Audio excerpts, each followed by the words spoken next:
Hello and welcome to Carl Oval this afternoon for round 14 of the NPL Northern New South Wales. Today it's Valentine Phoenix up against Broadmeadow Magic, a huge match in the context of both sides' seasons. Valentine, they've got a tough couple of weeks. They've got Broadmeadow Magic this week, and then they'll take on the Lambton Jaffers next weekend. And for Broadmeadow Magic, they sit on 15 points in 7th place. They've won their last 3 matches in all competitions, including 2 in the FFA Cup and their last round 13 fixture against the Western Bears. So they'll look to continue that good run of form here this afternoon at Belmont, which is the home ground of Valentine at Carl Oval. Damien Smith and Chris Turner, you're both on deck this afternoon for this one. And just quickly your thoughts, and then I'll just run through the sides before your thoughts because they're coming out. For the home side, the goalkeeper is number 20, Perry Budden. 2, Alec Faulkner. 3, Reese Pettit. 5, Chris Brown. 8, Scott McGinley, the captain. 9, Jalen Brown. 10, Matt Paul. 11, Josh Carroll. 12, Daniel Miners. 16, Zach Snedden. And 17, Wilson Edwards. On the bench for them is number 1, Scott Carter. Alex Serapis in 7. Number 13, Riley Russell. And in for Josh Murray. For Broadmeadow Magic, in goals, number 1, Nico Giantsopoulos. 2, Scott Robertson. 3, the captain, Josh Piddington. 5, Luke Vigili. 7, James Vigili. 8, Matt Hoole. Number 11, Dino Fajkovic. 14, John Griffiths. 18, Charlie Cox. 19, Cale Bradbury. And the new man, number 24, Mitch Oxborough, who last played for the Perth Glory in the A-League. On the bench for them is 13, David Ifield. 88, Jacob Dowes. 15, Sam Webb. 20, Jeremy Wilson. And the backup goalkeeper is 66, Brad McKenzie. But Smudge, the big news out of Magic is that Peter Haynes, he's out of the side. He's woken up not very well. Yeah, he was a late withdrawal, Peter Haynes, this morning, feeling a bit crook for more reports. But they bring in Mitch Oxborough, a former Jets and Perth Glory player, signed for more reports yesterday. So, yeah, it'll be a great addition for Magic. So I'll be interested to see how he goes today, see what his fitness levels are, because he probably hasn't played for probably since late March, I'd say. So, but for Magic, they've won their last 3, so they've got a bit of momentum going into this game, and they're desperate. They can't afford to lose today, otherwise they could lose touch of the top 4. Where Valentine, for me, they've got momentum going into the game as well. They're in 2nd place at the moment and full of confidence, but they know this is going to be a test for them. Our referee this afternoon is Stephen Laurie. Overcast skies above us, and it's a nice, cool, not too cool, 18 degrees. The wind 13 kilometres from the southwest. So Stephen Laurie, it'll be Valentine who get us underway in their bright orange, and in the bright yellow is Broadmeadow Magic from left to right. Boys, can Broadmeadow Magic get themselves back in the finals frame? CT, do you think it can happen this afternoon for them? Well, it can happen, but it needs to happen for Broadmeadow because they're desperately seeking some points here. So they'll play it more like running towards semi-finals and having to play in a style that's, I would suggest, going to be more aggressive than what it would be normally because they really need to win.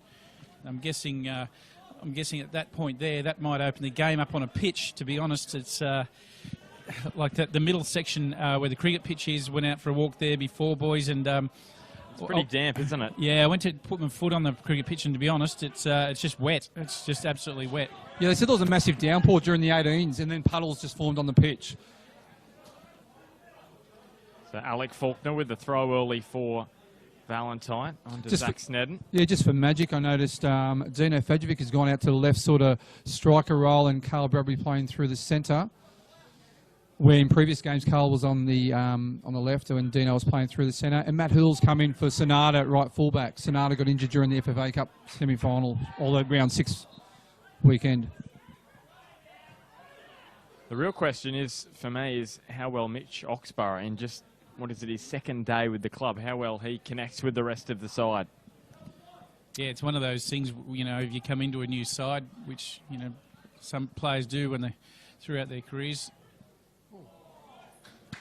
That one's just slid through. to see a corner. But weak players, just you really need to feel your way into the team and get a good understanding, you know, really quickly of the pace, the style, the pattern. You want to understand what system you're going to use. So you've got that pre-embedded in your head, and then also, you know, you're really feeling out your players and understanding, you know, who the ball players are, who the distributors are, who your tacklers are. So Josh Carroll whips in the corner, and it will just be the goal kick. Now, boys, just last weekend, the head-to-head between these two sides, Magic have won the last two. In round 3, they won 3-2 at Magic Park and 4-0 in the FFA Cup last week. So these are the players that started for Valentine last weekend that are starting this afternoon. Alec Faulkner, Chris Brown, Scott McGinley, Daniel Miners, and Wilson Edwards along with Perry Budden. So that's 5 players, the same from last weekend, that started in that FFA Cup match. So very much Valentine winning it into that one with a second string, mostly second string outfit. They copped a bit of flack for it as well. Just going back to Mitch Oxborough, talking to a few of the players just prior to the game. He trained with the squad last night. They said he looked pretty sharp, actually. So hadn't played for, since probably late March. Has been holidaying. So, but he looked pretty sharp at training. And for Mitch, he's great at spraying the ball, especially with that left leg. So players who will benefit from this will be James Vigili on the high right. Oxborough sending Fadjevic away quickly, who looked to square it up for Bradbury. And Broadmeadow Magic with the corner kick, going back to the comment about last weekend with Valentine. With that side, only 5 players. I thought you wanted to leave that one alone, Smudge. But Darren Sills said the result last weekend will have absolutely no impact psychologically on this one. Do you think that will be the case? Yeah, I agree. You don't think it'll have any impact? I don't think so. They know they're in for a fight today, Valentine, especially with a Magic side with a bit of momentum. No, I don't think so. It's a different game, different cup. They've got a different side out there. So Matt Hoole curls it in. Get it away. So Bradbury unleashes, and Scott McGinley got his boot out to knock it away from the penalty area. And McGinley quickly into his work. Yeah, I agree with that as well, Smudge, because, you know, if you've got your mind set on this competition where Edgeworth, for example, is set differently, let's come back to that. As Vigili takes on Wilson Edwards. They've looked really good in the opening 4 minutes, Broadmeadow Magic, down that left edge. Probably as good, as dynamic as we've seen them down the left, and they've struggled to play wide. I know you've spoken about it, Smudge. Just they've struggled to with their width, Broadmeadow Magic, over their opening 12 matches. Yeah, that's been one of my frustrations throughout the course of the year. They've been playing a bit too narrow, but on this such a big pitch here, playing wide is the key. Luke Vigili with the throw, knocked away by Josh Carroll, and now McGinley. Charlie Cox, what a goal he scored in his last match in the NPL. His first start. Yeah, like Charlie Cox. Sorry, CT. He's pretty handy. He gets on the ball, gets off it, does everything nice and simple, but does it well. And he's very busy. I don't mind him.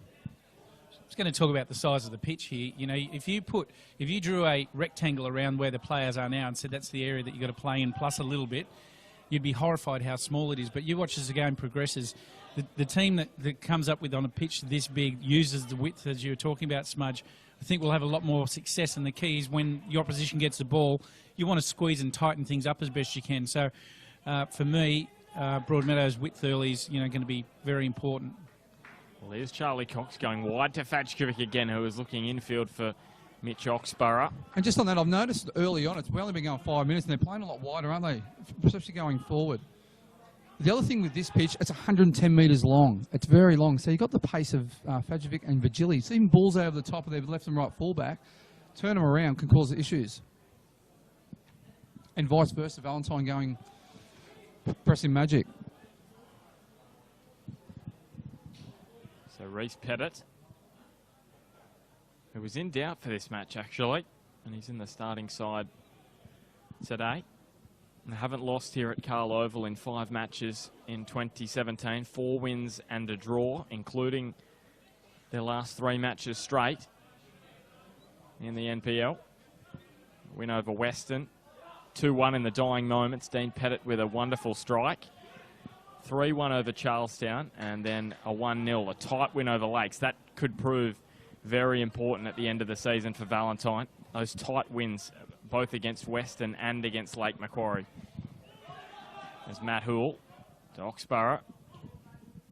Squares it across to Luke Vigili, and it beats him over the sideline. And that's the bobble of this Carl Oval pitch, I think. You know, the other thing with Mitch Oxborough coming in is an A-League player. He's been around the A-League for, what, 3 or 4 years now, even a bit longer, I think. He's from an Institute of Sport. That's going to give the other players a lot of confidence because everyone knows he's a quality player. So Magic have definitely started the brighter of the two sides the opening, what, 7 or so minutes. It does have a big impact on you in a team sport, doesn't it? When you have a player of a little bit more quality than you used to in the side. You know, you might, in any sport really, you know, you might be playing second grade and someone from first grade comes back, drops back in. It just lifts the side, doesn't it, Smudge? Yeah, 100%. As Alec Faulkner takes on Hoole, squares it up, and Jalen Brown almost with a chance, but Giantsopoulos, the American and the Canadian, together there. One thing I've noticed is that over the years, when you get a new player into your side, it does give you a natural lift. And because you get so used to the players that you've got, someone coming in with a different skill set is really, you know, you just look at them and go, wow, this guy's great. After, you know, a few weeks, few months, you know, they settle in and become a part of the group and you kind of lose that. But certainly as a lift coming into this game today, Oxborough is you know, a good mental boost for Broadmeadow at a time when they definitely need it. Yeah, and CT, you mentioned skill set. He's got a different skill set than most other Broadmeadow players. He can get the ball and just knock a 50-yard ball with ease. Charlie Cox over to Vigili. And Magic have to try and adapt to this pitch because it's a ground they're only going to have to play on once this year unless they face Valentine in the semi-finals. Just on this, Valentine are very deep. They understand the pace of Vigili, Fajovic, Bradbury. They're sitting quite deep, allowing no space in beyond.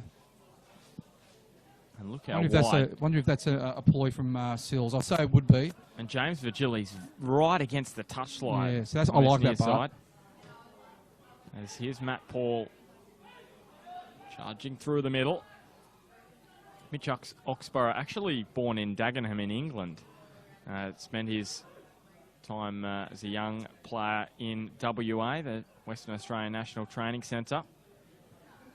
As Carroll tries to go with the outside of his boot. He's only scored the one A-League goal. There he is, Oxborough releasing James Vigili down the right edge. Snedden trying to get a boot in. He cuts it back. Bradbury was moving around in the box, but couldn't get on the ball. Miners pops up nicely for him there. He takes off down the left edge. Now for Brown. Infield to Matt Paul. He did well there, Matt Paul. Did very well to Yeah, find Wilson Edwards. Tough ball from Brown to Matty Paul there, and he certainly did do well with that. Luke Vigili, calm as always. Goes back for Scott Robertson. Looking for Oxborough, just mentioning his only goal in the A-League.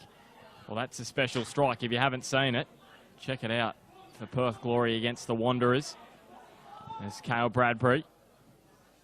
Scheming again, and John Griffiths teeing him up. Just skied his shot. But just going back to Oxborough, 2015, that goal, round 11, against Western Sydney Wanderers at NIB Stadium. The left boot, straight through the ball from a free kick, probably about, what would it be, about 25 metres out, 30 metres out? Yeah, it was a superb strike, wasn't it, CT? CT hasn't even seen it. You're saying, Don't you watch the A-League? Don't you watch the A-League, CT? He's gone from quiet. time to time. There's Zach Snedden flying through the air. Oh, did you see the ball just sit there in the mud? Just on Zach Snedden, he looks like he's got a slight knock there. He's only got about 3 more games with Valentine before heading overseas, yeah. He is heading overseas. As Jalen Brown onto Matt Paul.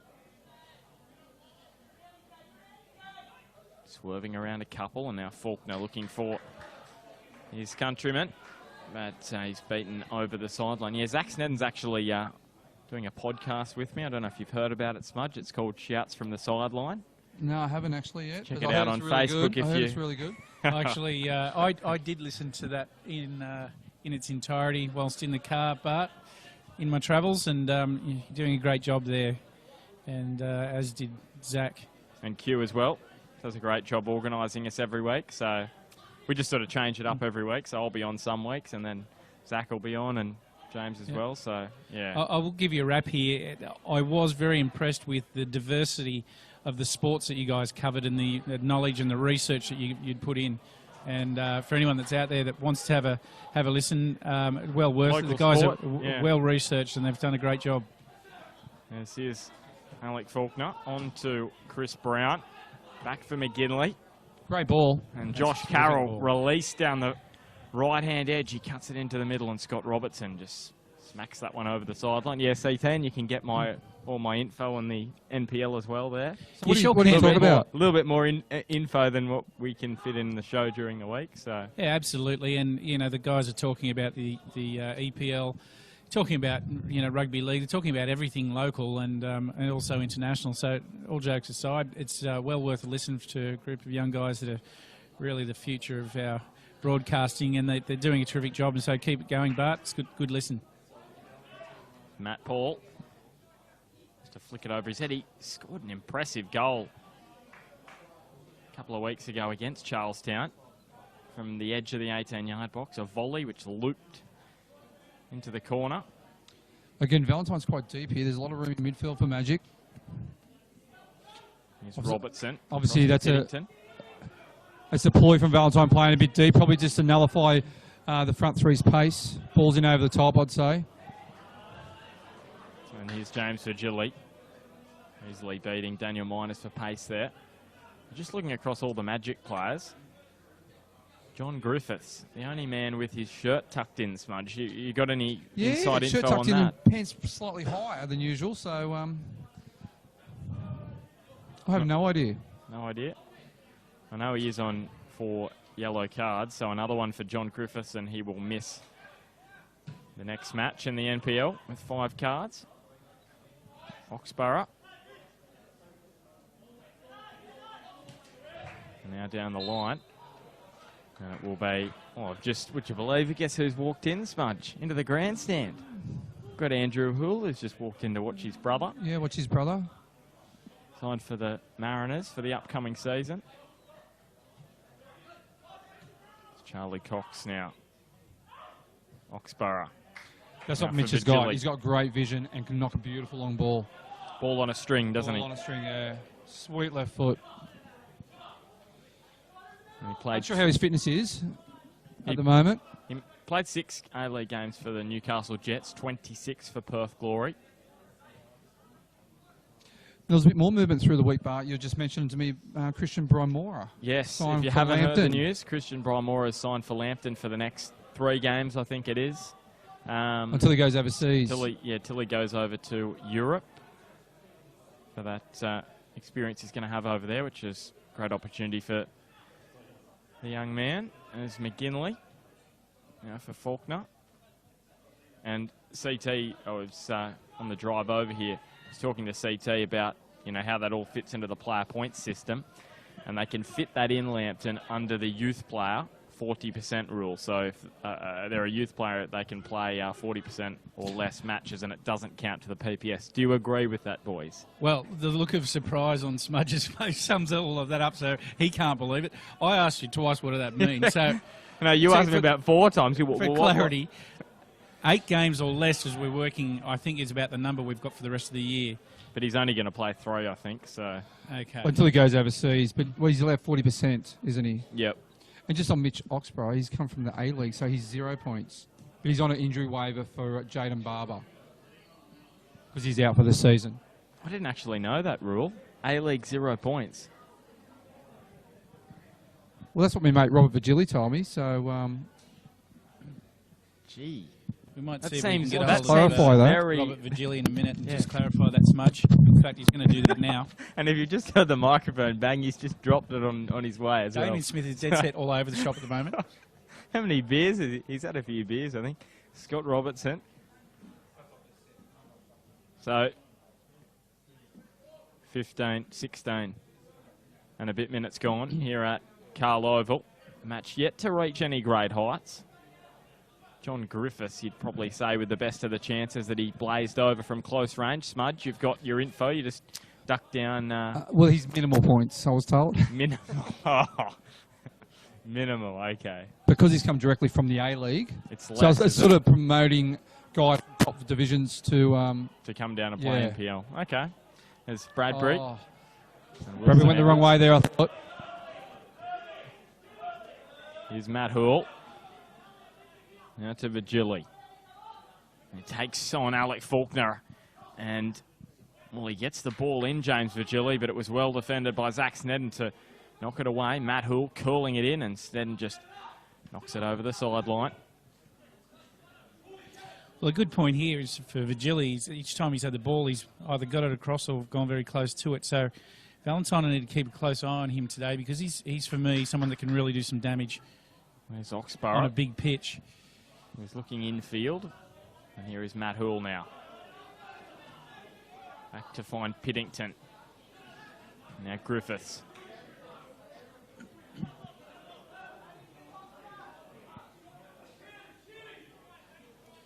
Scott Robertson.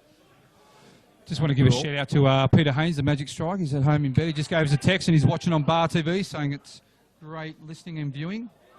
And he'd love to be out there. Well, I hope he's feeling better soon because it's never good when you're feeling that way. He's feeling better once Magic score, I think. This is Matt Yes, Hoole. no doubt about that. I think he probably felt better as soon as he heard your voice, Smudge, Oh, on yeah. the Bar TV airwaves. I'm going to make him feel better shortly with a joke, boys. So, Hainesy, look forward to that. As here's Matt Hoole. Cale Bradbury. Now to Fajkovic, who chips and finds Bradbury. It was a lovely ball. Snedden was able to block the run of Bradbury legally so, and Yeah, it was a wins the foul free on kick. Bradbury. A foul, sorry, not on Bradbury. It was a foul on... sorry. From Bradbury. You probably thought it was a foul on Bradbury. Penalty, No, Smudge? no bites from me, mate. Oh, it's good fun as Jalen Brown. And little deflection, and look at that spin off the pitch. Still Robertson. very deep here, Valentine. There's a lot of space in midfield. This is perfect for Oxborough for me. And Scott Robertson and Mitch Oxborough, I'd say they probably know each other a little bit, considering Robertson played at the Perth Glory Youth. So, Oh, they would, of course. yeah. There are I wasn't sure how much connection there is between the youth side and the first team. So, Hoole goes back to Piddington now. Just going to say, boys, there's some dark clouds looming, so I And don't when know whether they're going to move their way in or not. Yeah, CT, when we were on the ground pre-game, we actually heard a couple of cracks of thunder That's right. and lightning. Yep. So, yes, we could get a bit of a storm. I don't know what the provisions are in the NPL as Bradbury takes on Reece Pettit, who just got himself into a little bit of into trouble there, as he does into further trouble as Fajkovic takes them on. Dino Fajkovic. Well, it was all too easy for Broadmeadow Magic. Was Cale Bradbury down the left, and then Dino Fajkovic finishes it off and scores his second goal of 2017. Yeah, for me, that was coming. Valentine just dropping deeper and deeper in defence. More holes out there. Fajovic done tremendous to get past the defender and finish the ball. Well, look, the big thing about Fajovic there, he did not panic. He waited. He sold a couple of dummies, maybe about 4 of them, and then he's just picked his spot and released the ball perfectly, where the temptation is there to go and hit it. And we've also got a goal at Rockwell Automation Park. Lambton Jaffers leading Western by a goal to 0, and also our thoughts go out to Steve Piggott as well. And the support that he's received from the football community, I had a chat to him during the week, writing my previews, and he said it's absolutely fantastic. So, Yeah, I was at the funeral yesterday. Very sad funeral, very emotional. Obviously from the family, but the sporting community did attend in droves, so it was excellent. I tell you, that's something that's really good about our footballing family, and we often refer to it as that, is that when people need a hand, you know, they get that. And that's one of the things that men of football are really good at. They've got their function coming up in August, 16th of August. Ange Postecoglou will be at that, the Australian coach, and we're looking forward to that. And the causes that they do there are just absolutely fantastic, and helping out former players or members of the footballing community that need assistance. So, yeah, they're doing a great job. The tickets are on sale. I don't think there's many left, Smudge. Yeah, talking to Brad Rob yesterday, there's about 47 tickets left out of the 250, so you better be quick. We bought 5 today. Yeah, married with the Surf House. Yeah, wonderful, wonderful from men of football, and yeah, wonderful from the football community this week. Ernie Merrick will be there as well. Yeah, it's going to be a fun night. So if you want to go along, you better be quick because it's not going to take long before it's all sold out. I think you can contact Bill Price as well, and also Or jump on the website. Yeah, Brad Robb or the website, absolutely. It's Daniel Miners. Now to Jalen Brown. Now plenty of Facebook posts regarding Weston and Steve Pickett as well this week from all the clubs. So, yeah, well done.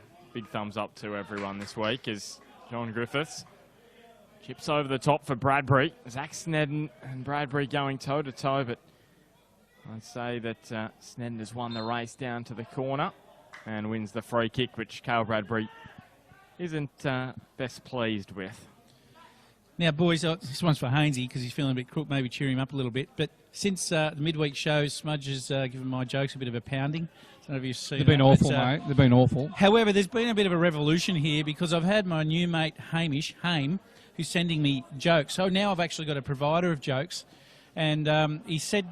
So you're saying instead of us abusing you, we can abuse him instead, is that right? Well, Haim, our mate Haim. So he comes up with this one. A French footballer is playing video games, and it was Terry Henry. And Haim, I think that's all right. Hainsey, can you let me know what you think about that? Because I think my new provider of jokes has come through. Terry Henry. At least it was football related, that one. I'll give you that. It was still terrible. Good on you, Haim. Loving it. Actually got a message from Hainsey. He's talking about the goal. He was very impressed with the goal rather than the joke. He hasn't had time to react to the joke.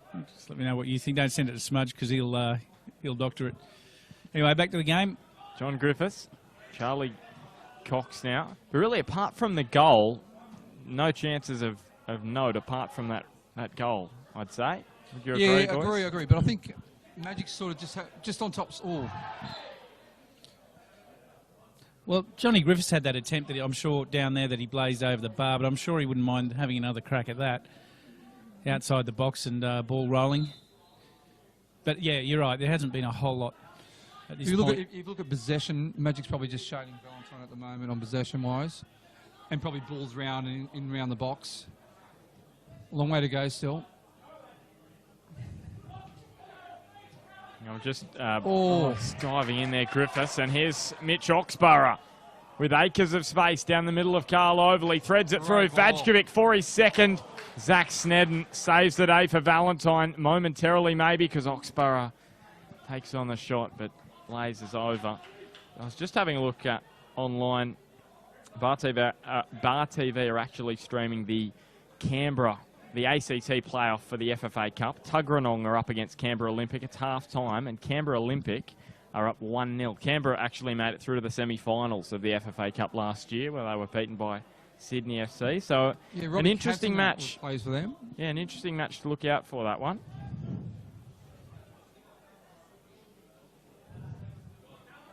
Just going back on that challenge from John Griffiths in the centre of the park. That was a superb challenge, John. I think it was Zach Snedden.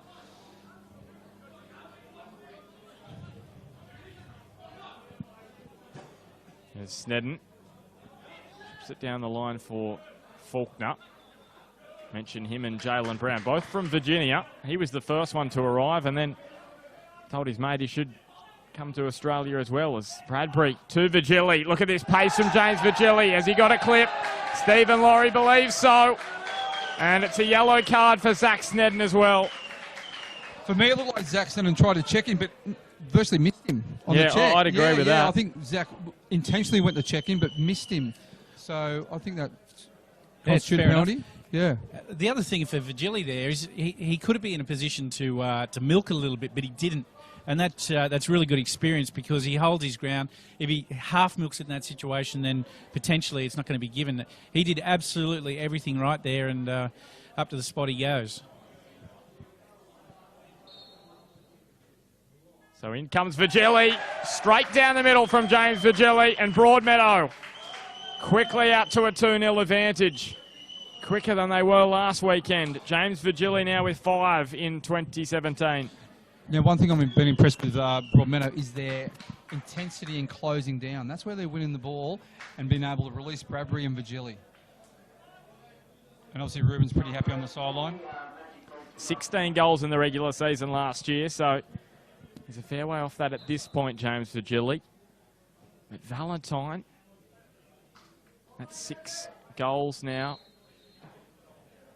that they've conceded in a row against Broadmeadow Magic.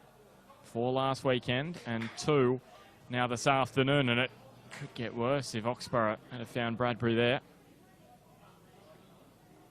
It's Chris Brown. Oxborough's in there. Look at this space for Broadmeadow Magic again. Bradbury, that'll be another free kick. They are all over Valentine at the moment. We saw Valentine's all over the shop at the moment. Yeah, I was just going to say, we saw Broadmeadow get towelled up by Maitland, a month or so ago, 7-0. This has got a reverse feeling about it at the moment. I mean, the amount of space that they're creating, and you just wonder whether one player in injection is just going to freshen the group up. This is as good as I've seen Broadmeadow Magic play this season. But you know what it is? It comes down to pressure on the ball. Every time Valentine's got the ball, they're putting pressure on the ball, and this causing the turnover, and then they're transitioning a lot quicker than what they usually do. They normally have 2... So, Matt Hoole, he's going to take it on, and Hoole is straight down the middle to Perry Budden, but it was on target. I'll tell you what, I was surprised Mitch Oxborough didn't take it, because that was about the range that he scored from for Perth Glory a couple of years ago now. Fresh into the group, you don't want to sort of push your way in too hard too early, and he doesn't know what the capabilities really are of the other players just yet, so he's just going to wait and settle in a little bit. Work his way in, exactly. So there's a few things different, what I see with Broadmeadow. They're playing with a lot of width. Today, they're playing with heaps of width, they're getting a lot of space. Because of the width, it creates space in the midfield. The other thing is their intensity of closing down. And the final thing is, when they're transitioning quicker. They're not just playing the ball around the back, having like 20 passes around the back, not getting anywhere. So they're playing the ball forward a lot quicker, which is a lot better. And this man, Jalen Brown, has been kept very much under wraps, because Valentine have been not camped, I should say. They've been kept inside their own half. Broadmeadow more so have been camped in Valentine's half. That's a crucial intervention from Daniel Miners. But Matt Hoole is quickly back on the ball for Broadmeadow Magic. Vigili to try and win the free kick, but Fajkovic, they were a little too compressed there, Broadmeadow Magic, towards the middle of the park. It's Jalen Brown. Heavy touch infield, but Matt Hoole was all over him. Oxborough. Do you know another difference for me? Matt Hill at right fullback. They've been playing Sonata at right fullback, who's the number 10. I don't know the reason why Ruben has played him at right fullback, but Matt Hill, who's played right fullback, has been superb. It was very strong in the FFA Cup as well. I was surprised after that Maitland game. I know they're worried about the physicality of the game, and that's why they're sort of worried about Sonata, whether he can cope. But was his positional play? After things went pear-shaped a little bit for Broadmeadow, I was surprised they didn't give him a go. As in Matt Hurl? Sonata going in the number 10 role. In number 10 role, yeah.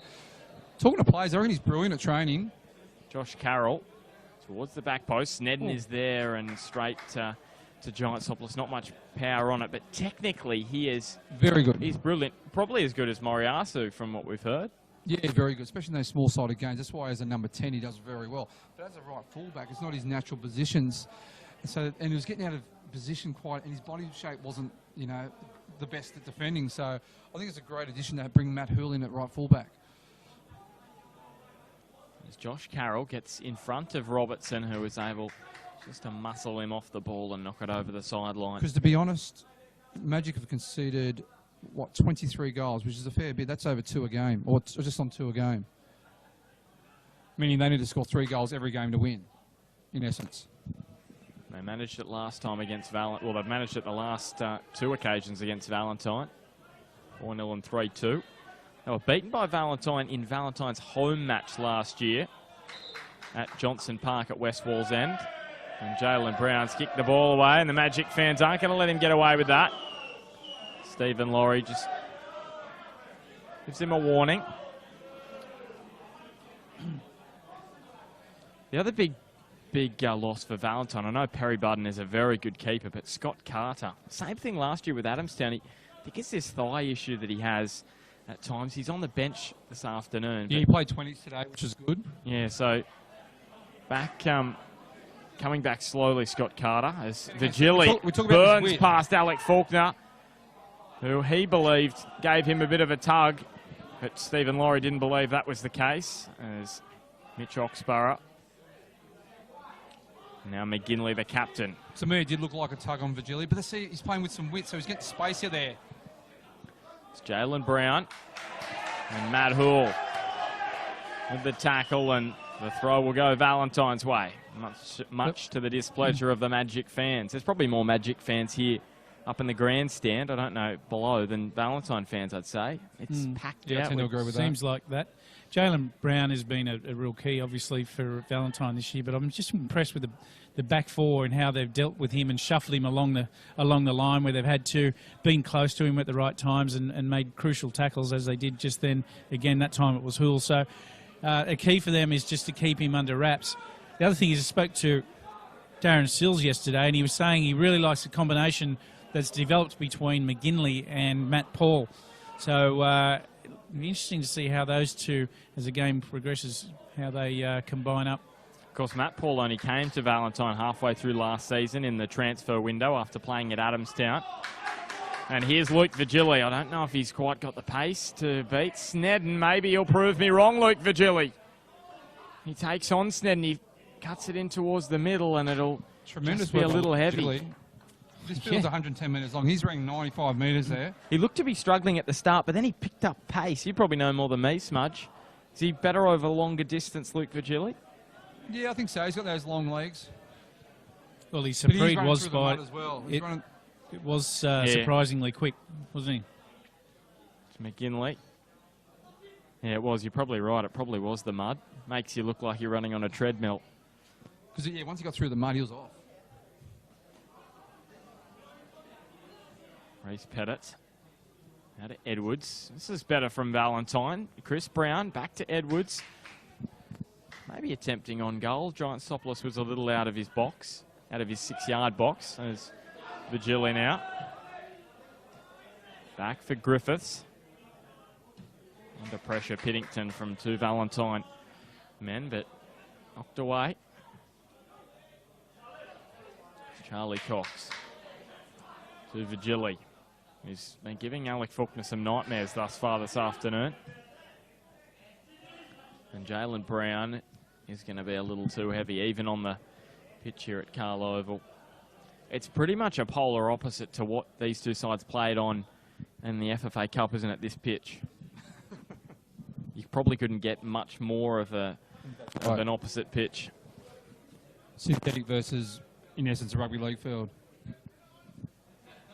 Charlie Cox now. Now to Robertson, who just thumps it forward.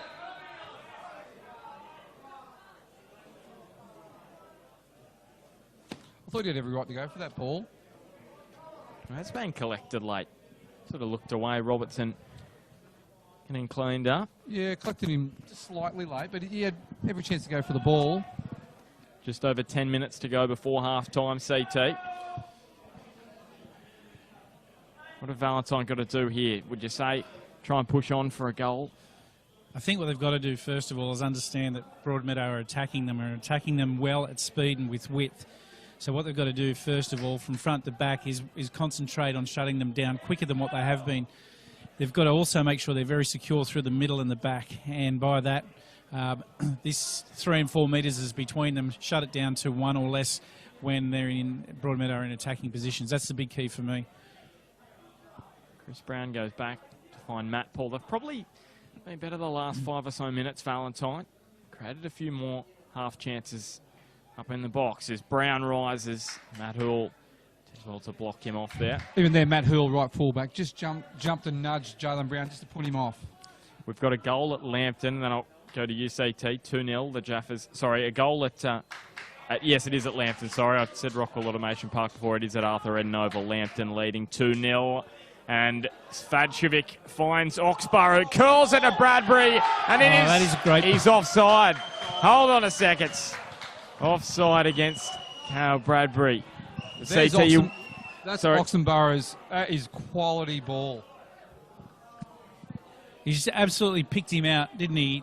Oxbow on a dime, didn't he? Put it on a dime. Absolutely, with a bit of left to right swing on it to make it easy. And what a found great it marked. run by Bradbury.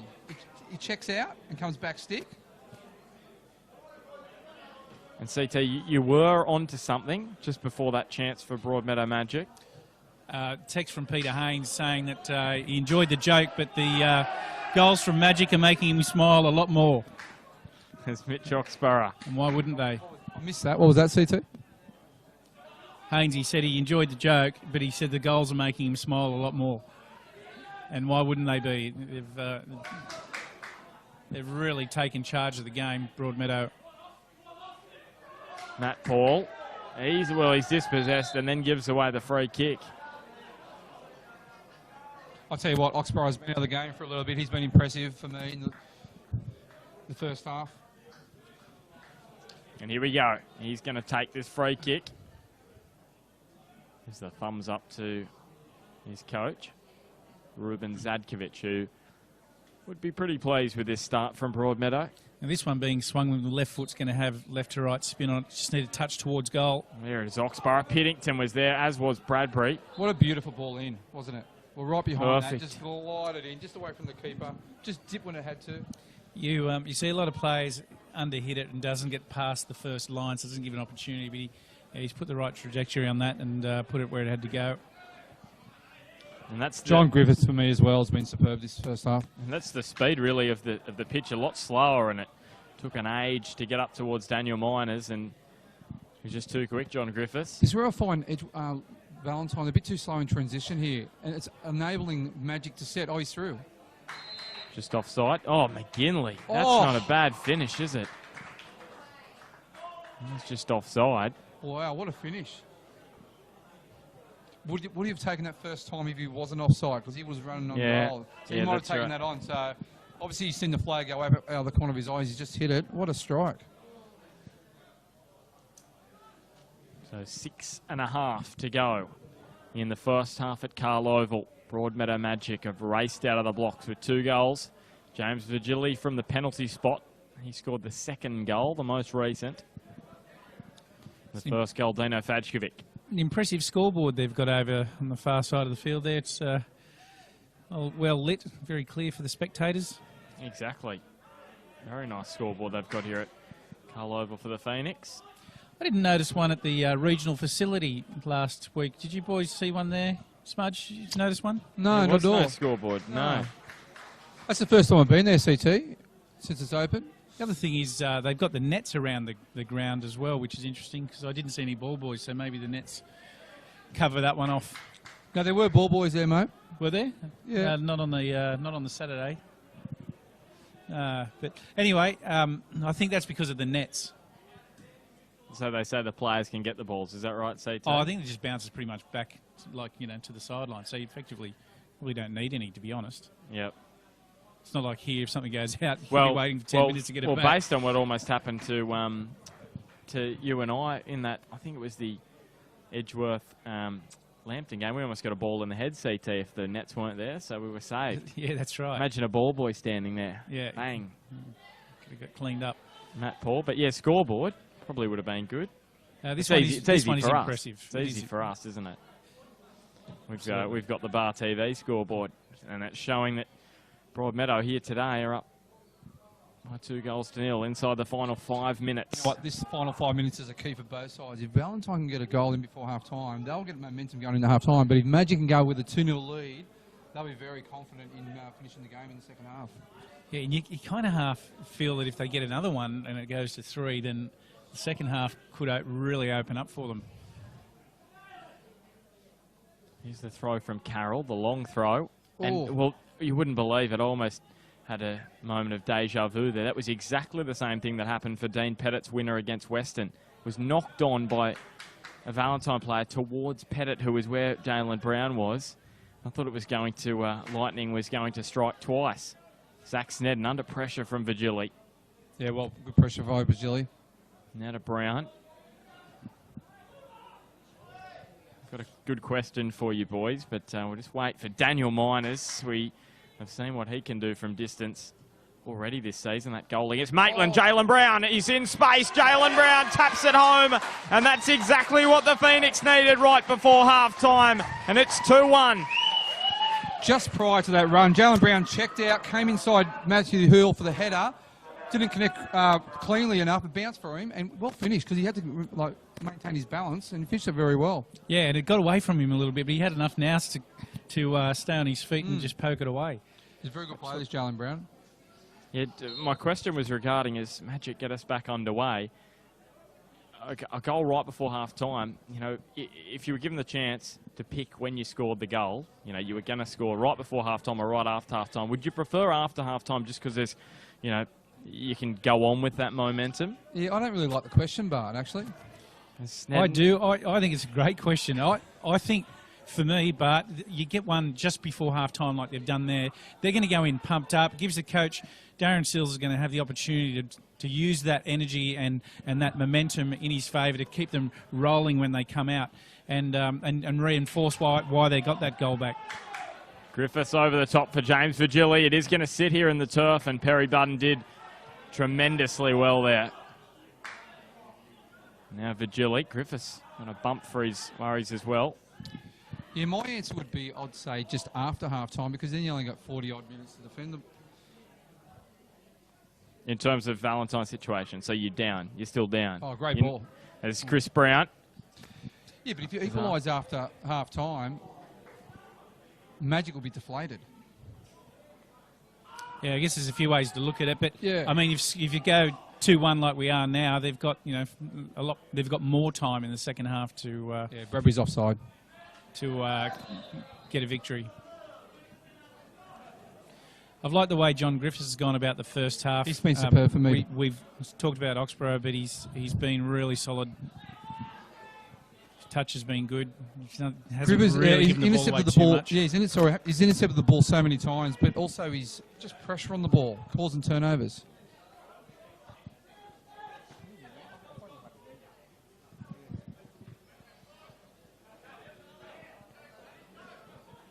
Matt Hoole. And a Bradbury, who's trying to find Oxborough. Beats him over the sideline. But even so, Magic taking a 2-1 lead into the break. They'll be happy with that, for sure.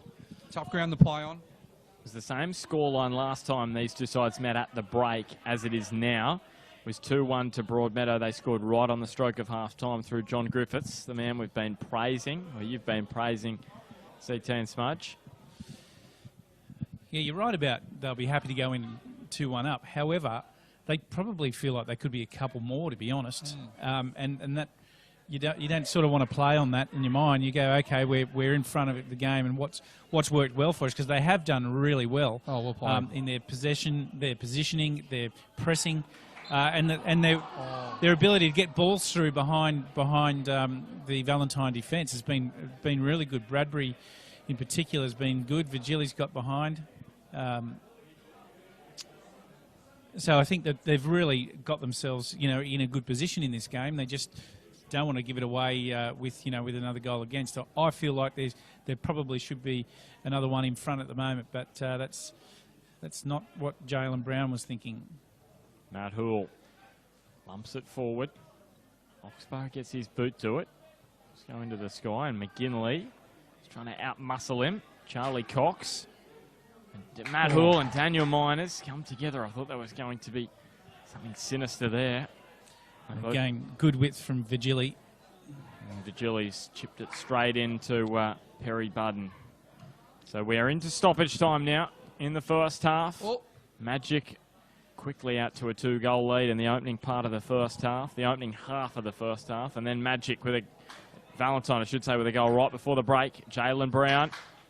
And Fajkovic just bumps away from Brown. Yeah, he uses his body very well there, Dino. And Brown comes back. Fajkovic is able to evade him. And now Griffiths to Virgili. Virgili a lot wider today, hasn't he been? He has, right against the touchline. Matt Hoole now curling it in. Snedden steps on the ball. And then Josh Carroll. He's got Jalen Brown, but there's 5 Magic shirts back there to deal with it. Would have been difficult to get through there, Jalen Brown. Piddington was well positioned there and just picked that off and made it look just easy. Matt Hoole up the line. Took a little deflection on its way to Virgili, but Stephen Laurie says we will go to half-time with Broadmeadow Magic leading by 2-1 here at Carl Oval. They shot out to a 2-goal lead via Dino Fajkovic and James Virgili. But Jalen Brown, as he's done so often this season, scored his 8th of the year, just on the stroke of half-time, to ensure that we are set up for a cracking second half showdown. Half-time here at Carl Oval.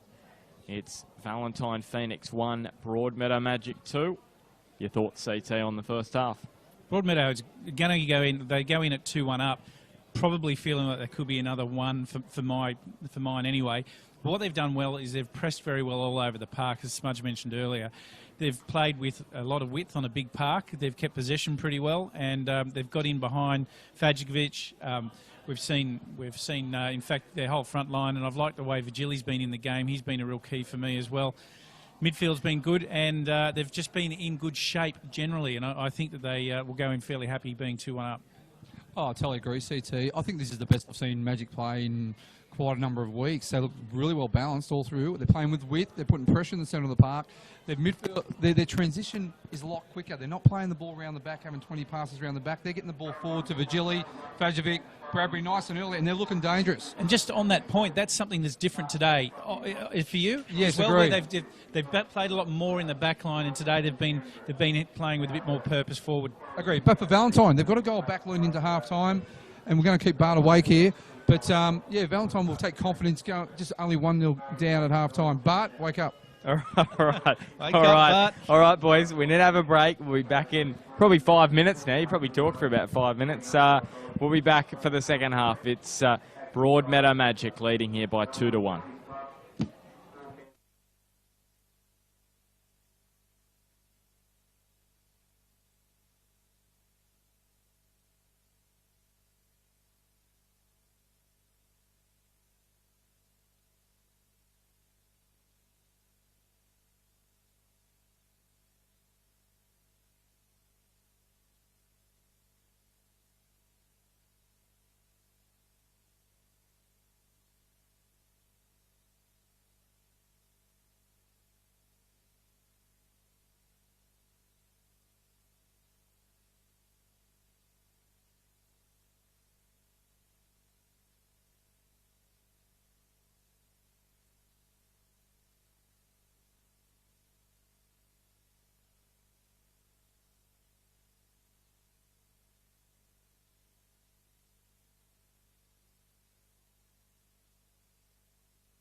Welcome back to Carl Oval. Second half is back underway. It's Broadmeadow Magic in the yellow from right to left of screen, and the home side Valentine Phoenix in their orange from left to right. Referee is Stephen Laurie, and Reese Pettit on the ball now for the Phoenix, who scored just before halftime via their American striker Jalen Brown.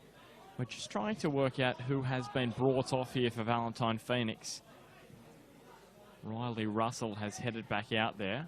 It's Zach Snedden who hasn't emerged from the tunnel. So he's knock in the first half. I think he hasn't recovered from it sufficiently enough for Darren Sills, and he's been brought off. Smudge has just rejoined us. CT, your thoughts on that move's impact on the match? Riley Russell a little shorter at the back, playing centre back than Zach Snedden. Well, Magic in the first half have put a lot of pressure on the defence of Phoenix, and you know what, Bart? He if he's not 100% right, he probably needs to go off for a game like this where they're under a lot of pressure and they need the right legs in there. Shorter, yeah, okay, whatever in terms of, but Magic haven't got the tallest men up front anyway. So, look, I just think it's a matter of getting the right legs on there. As Mitch Oxborough goes wide to find Dino Fadkovic. He takes on Wilson Edwards. He's touch a little heavy. And now Vigili. Great ball. Keeps it back in the middle. Oxborough was there, but Reese Pettit there too for Valentine. Lambton Jaffers are whipping Western at the moment. 4-0 it is at Arthur Eden Oval. Steve Piggott's actually said to me earlier this season, he said, at some point this year we are going to cop a whipping. He said he just knows there's, well, here's Luke Vigili and Josh Carroll, a little bit of push and shove. And the free kick goes Luke Vigili's way. Guys, just on Mitch Oxborough, I just had word that it comes in as a marquee. So how many points is that worth? None. Is that right? A guest appearance.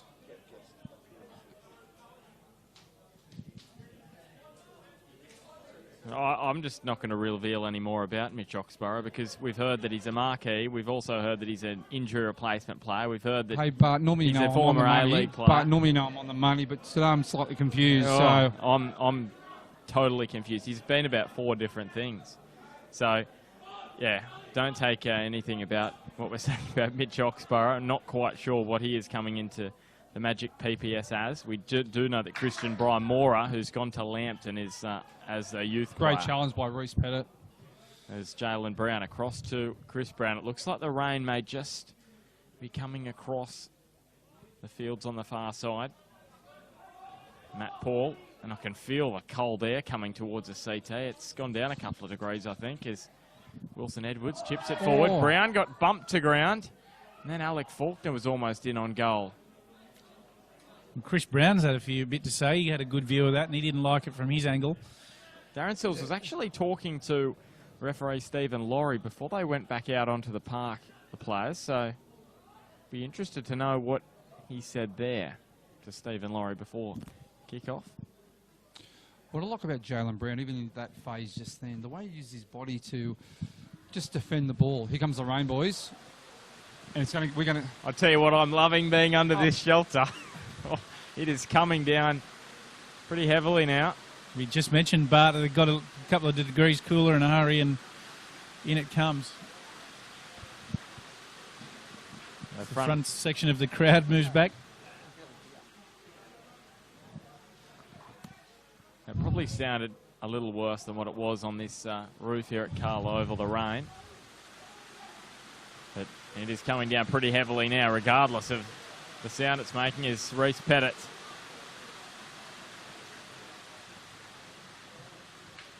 And now Fadkovic looking for Bradbury. Riley Russell. He has got some speed, the substitute. He's just come onto the park for Zach Snedden at half-time. Scored a goal last season against the Lambton Jaffers to win 3-2.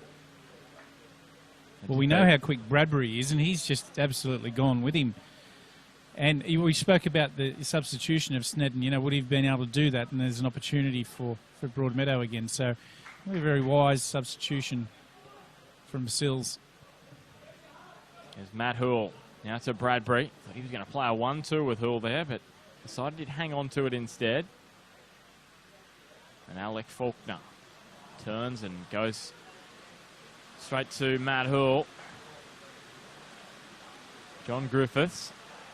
You can tell how much work John Griffiths has been doing. Look at his shirt. He's got mud all over it. Luke Vigili had a Fajkovic. We know how good he is at holding the ball up. And this time he has won Broadmeadow Magic the throw. It was a little bump on Edwards. Deemed legal. Luke Vigili with the throw now.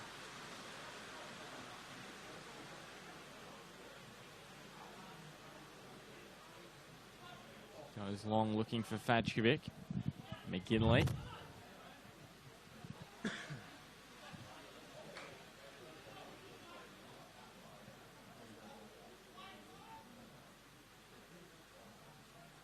They might have won their last 3 matches in all competitions, Broadmeadow Magic, but they've only won 2 of their last 9 in the NPL. Hard to believe that stat. 2 out of their last 9. But in addition to that, they've only lost 1 of their last 8 matches away from Magic Park in the NPL. If you count the FFA Cup, it's 1.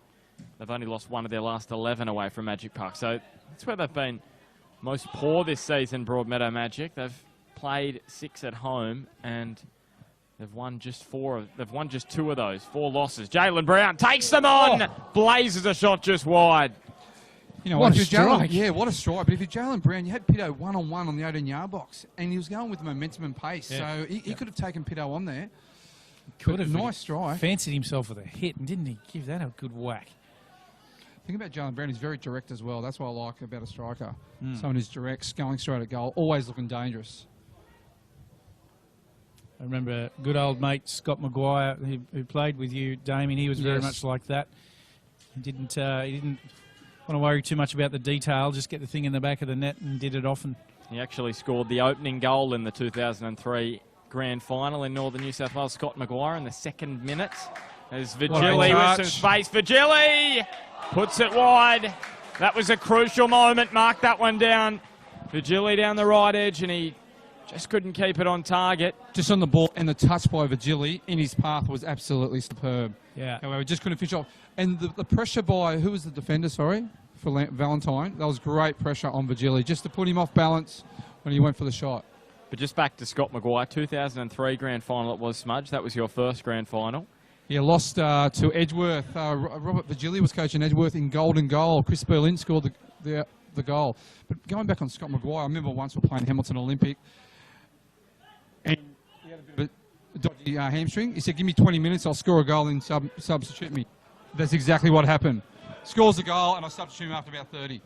Chris Brown chips it over the top for his namesake, Jalen. And he's a good mate of mine, Smudge, as you know, these days. I always loved it when he turned up to training and nicknamed himself Gags, which was goal of game Scotty. There you go. Well, and was good for it. You couldn't name yourself that if you weren't good for it. That is one of your better stories, Smudge, I must say. The Scott Maguire one, yeah. Seriously, it's true. Oh, look at that. Jalen Brown weaved. There's Josh Carroll. Now to Chris Brown. Chris Brown inside the near post. So the wind has got up now at Carl Oval. See the way Jalen Brown just weaved himself around 2 plays, passed the ball into, sorry, the right midfielder. We haven't got replays here. Josh Murray. Beautiful ball over to Chris Brown, and unlucky.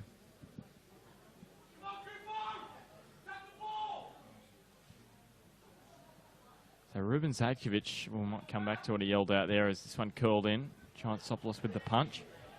And Alec Faulkner, I thought he was sizing up the shot. Instead he goes to Daniel Miners. That is a lovely ball from Miners. To Carroll, whips it in, McGinley. Well, he would have hoped to have done better there, McGinley. You know, free header on the 6-yard box. Yeah, he needed to get that one, some more skin on that and just pop it in the corner is what he needed. Vigili angles his run infield, but Reece Pettit read that one like an open book and intercepts and goes to Matt Paul. Speaking of open, this game's just opened right up. And we've got chances at either end. Yeah, it was tight in the opening 20 minutes, wasn't it? Magic got a couple, and then Valentine getting one back before the break. The second half has been pretty entertaining, even though the weather hasn't been fantastic.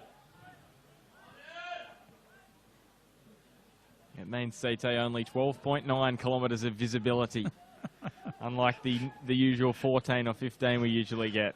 As you'd know, Wilson Edwards chips this one high, and Giant Sopolous good in the air. Without looking at the app, it's going to be a south to southeast wind, but at about 23 kilometres an hour at the moment. It's about 15, I think. Just picked up.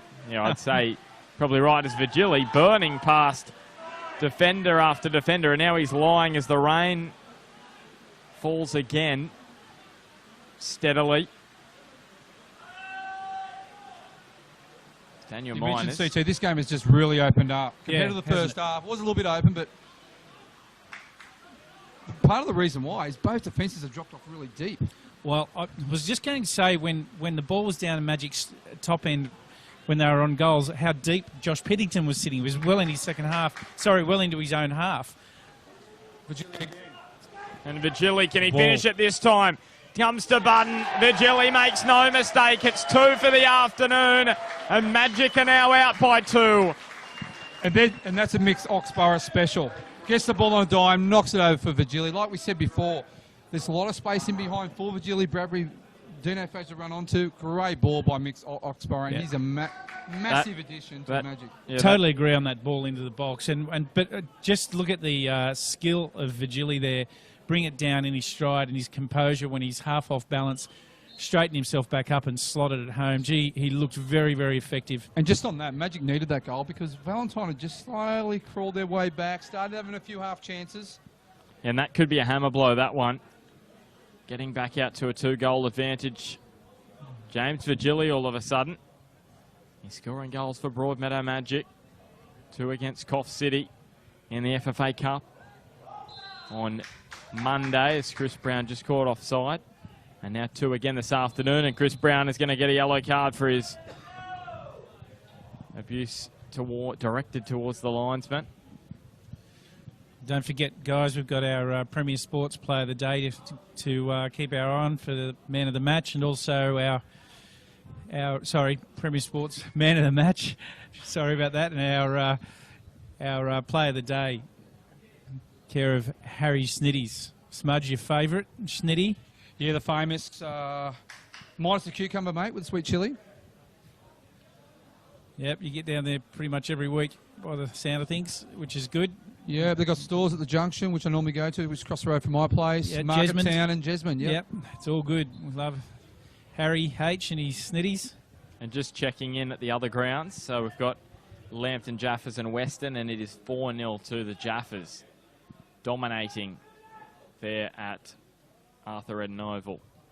Just keep your eye on Jalen Brown at the back stick. He's just been sneaking over here, just loitering. Tiptoeing. Yeah, literally. I think he's McGinley. Do it unannounced. And Luke Vigili very much infield. He'll know where he is, though. Vigili will know exactly where he is, but Brown had certainly given himself a lot of width, which he's got his arms up in the air looking for it again.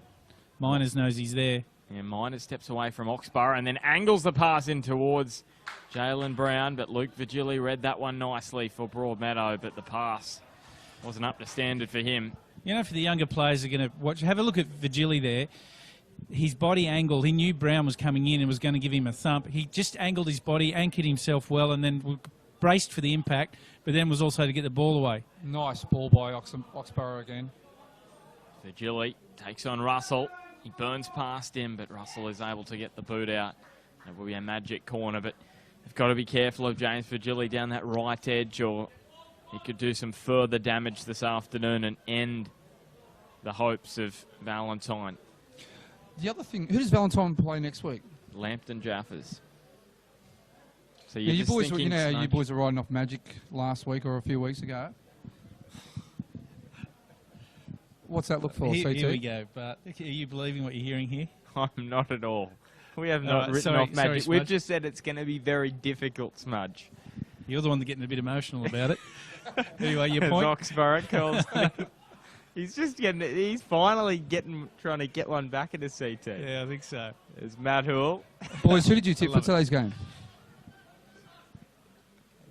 I tipped I tipped Valentine. I know I that, think you mate. tipped the draw, CT. I think I you did. tipped the Yeah, draw. I tipped Magic. Did you? Okay, but you tip him most weeks. When was what was your stat you were reading out before? But Vigili. they've had a good day, and there's no doubt about that. And look, all jokes aside, Hey, it's not I over think yet, mate. Still half hour to go. They've deserved to be in the position they're in at the moment. Hey, this boy here, I really like this. Charlie Cox plays everything simple. And here is He's a Bradbury quality player. finding James Vigili, who is on a hat-trick. And he's got plenty of time. Almost half an hour to find a third this afternoon. Yeah, Valentine, we speak about Broadmeadow Magic. They've won 3 straight in all competitions. Valentine lost last week in the FFA Cup, but they've won their last 3 straight in the NPL, all here. They haven't lost in their 6 matches at Carl Oval thus far. This was the big stat coming into this match for Valentine. We'll come back to it as Mitch Oxborough. To Bradbury. Still Bradbury. Cuts it across. Alec Faulkner, I thought he almost teed up Tino Fadjovic there. Oxborough takes it on. It was going wide, but Russell wasn't to know that. And Valentine will just want to get it clear here and out of danger. This was as Jalen Brown now taking on Luke Vigili, and Luke Vigili uses his body wonderfully well. And Josh Piddington out from the back. So Valentine, they've conceded just 3 goals in 5 home matches at 0.6 per game. Only Edgeworth have a better record of 0.57 goals per game conceded at home. So there you go. And it could be a 4th here. Cale Bradbury and Perry Budden is up to the task. So Valentine had only conceded 3 at home before this. They've conceded 3 this afternoon. And it could be 4 if they're not careful here. So as sound as they've been defensively this afternoon, they've been found wanting. Hey, boys, I want to go back on Charlie Cox. He's been a quiet achiever over the FFA Cup weekend. He was superb. Just plays it nice and simple. He's very busy in there. And you know what? Ribbon's going to have headaches. He's got Shane Paul coming back next week. This Charlie Cox is a very high-quality young player. He's only, what, 17, 18? And Peter Haynes as well to come back in. So we've got to change, just waiting on the touchline. Looks to be Jacob Dowes, but he's got a different number than what was written down on the team sheet.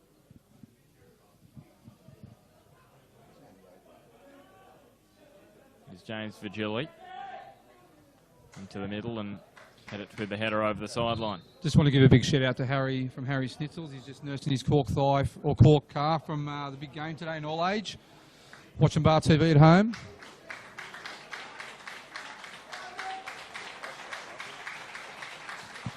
Just on Mixed Oxborough, he's had a tremendous game, Bart, and CT. He's made a real difference to Magic. He gets the ball, he can spray the ball. He's worked really hard. This is his first game probably since March. Yeah, he's been superb for us. Yeah, Jacob Dowes going on. Oxborough. Hang on. Hang on. Sorry. I've just got to apologise. Right, Magic didn't have the number written down on the team sheet. So that is correct. 21, Jacob Dowes heading out onto the pitch. But going back to Smudge, what did he say? He's been terrific for us. He said, yeah. So we haven't got an actual replay here today, but we'll replay that moment. But Magic for us. Magic, he's been brilliant for us. Brilliant for us. There we go. Who's us, CT? Us at Bar TV. Oh, he's been brilliant for us at Bar TV. Yeah, I didn't know he was plugging out. So anyway, back to the game. He's a great addition for Magic, and I'll tell you what, Magic... It's Vigili. Calls it in. Nice curl on that. And yeah, foul. Pennington. Reece Pettit. Yeah. Great to have your company this afternoon, wherever you're watching.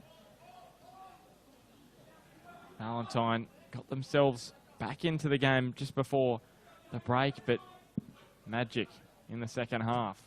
Via James Vigili have gone back out to a 2-goal advantage.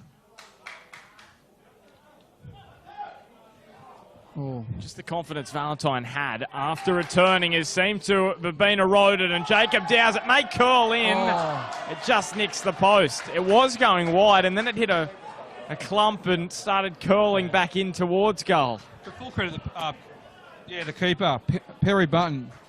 He put pressure on Dowes. Dowes had to go around him. Dowes probably could have actually went round and tried to slot it past him, but yeah, full credit to Perry Button putting pressure on him. And that probably would have been curtains for Valentine this afternoon. Down 4-1. To me, Magic look a lot better structured in defence as well. Obviously, they've probably worked on this at training during the week. Actually, whatever they've done during the week's been superb. Reece Pettit. Defensively, Magic have been, take out the Maitland hammering. They've only conceded 11 goals in 11 matches. So defensively they've been pretty good as Alec Faulkner slips over on the edge of the cricket pitch. And it was 71 match as well, so if you take that game out... That's what I just said. Oh, yeah. Sorry. It's the no headphones smudge, I think. I've got headphones today. You just see Harry James home having a real chuckle and it's hurting his leg. He's probably laughing that much at what you've just done there, Smudge. But I want to give full credit to, just on here, Ruben this week, whatever he's done at training, he's changed the formation a little bit. They're playing with a lot more width, a lot more intensity through midfield. Their transition is a lot better, so he's worked wonders this week at training. Yeah, I agree. And where he's done well, if he's made this change on purpose, is he's played out of the back line a lot quicker, where we saw the ball going backwards and forwards like a pendulum, and now they seem to be more purpose about going forward.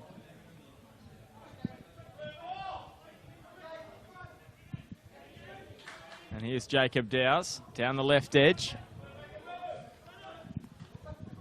And now Charlie Cox.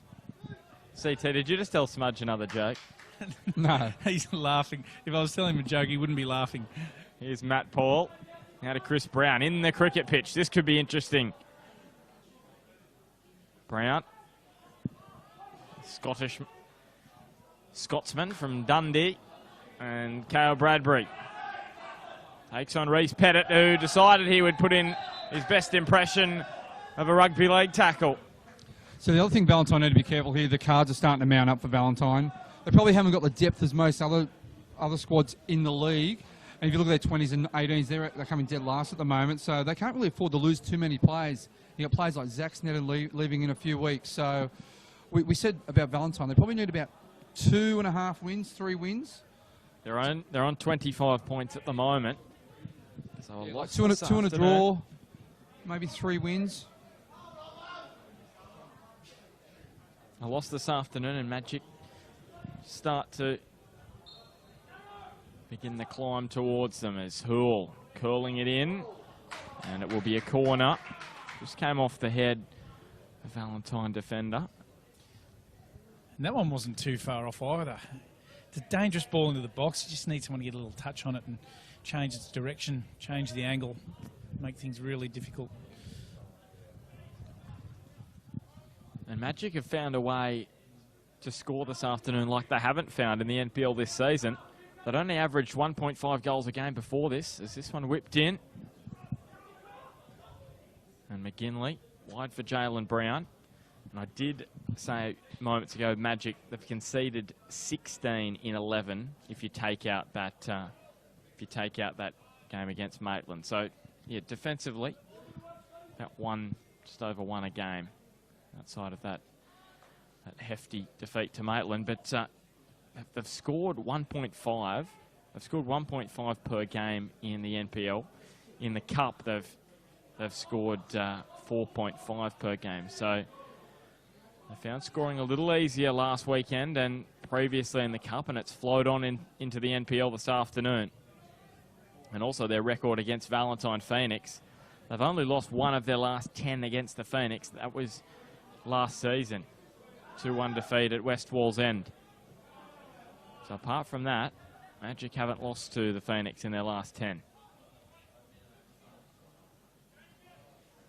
Chris Brown. Since they need to find one shortly, Valentine, just to get the momentum going their way, and that's what they're going to need from Jalen Brown. Turns away from Piddington and then chips it forward, but Scott Robertson is able to deal with it. So Josh Murray looks as though he will come on for the Phoenix. Oh.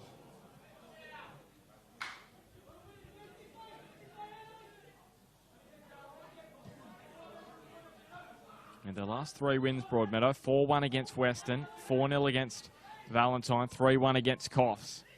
And then this afternoon, 3 goals again. There's Carroll going down low, and Luke Vigili. Quality by Vigili. And now he wins the free kick just to ease the pressure on Broadmeadow. Hey, just on that, that's desperation defence for Magic. They're up 3-1. It's the first time I've seen it for a while as well. Yeah, look, take nothing away from Carroll there. He did really well to actually retain that ball with a good, clean slide. But I agree, Smudge. Vigili, who looks like he's limping away from this one, he did exceptionally well, and the desperation he showed was just brilliant. So Chris Brown off, Josh Murray on. Sorry, Bart, I didn't pick what he's done there. Smudge, I don't know whether you can pick it or not, but he looks like he's done something. Who are we talking about, mate? Luke Vigili. He's just grimaced a little. So Josh Murray onto the ground. Wilson Edwards turns away from Bradbury. So Josh Murray scored in round 11 here at Carl Oval against Western. I'll tell you what, I think they've opened up the sewers here at Carl Oval. Yeah, that's what that's why I lost my concentration. When you're talking to me, I sort of threw me a little bit. But it's rank, to be honest. Hey, Bobby, was that you?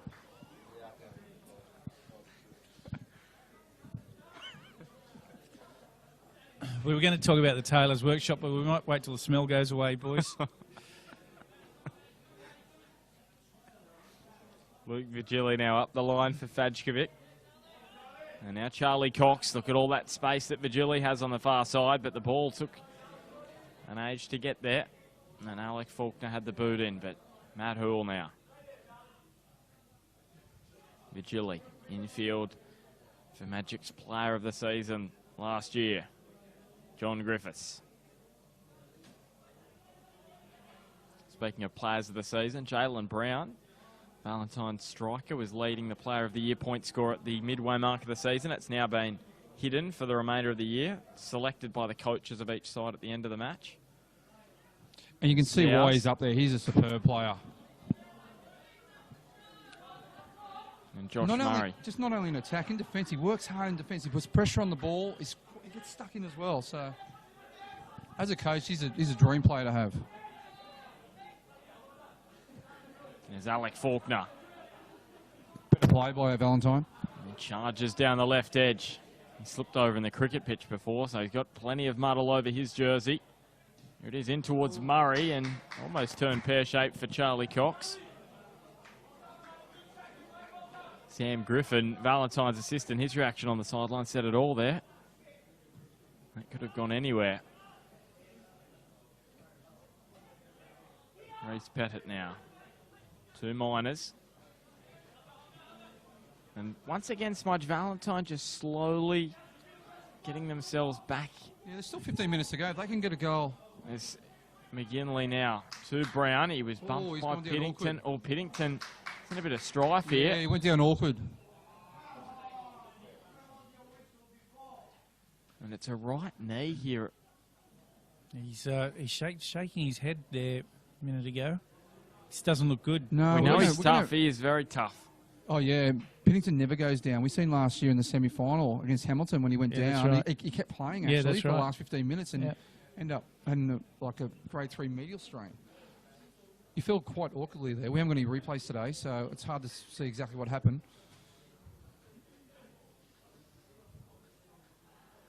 But we've definitely seen a different side today, Broadmeadow Magic.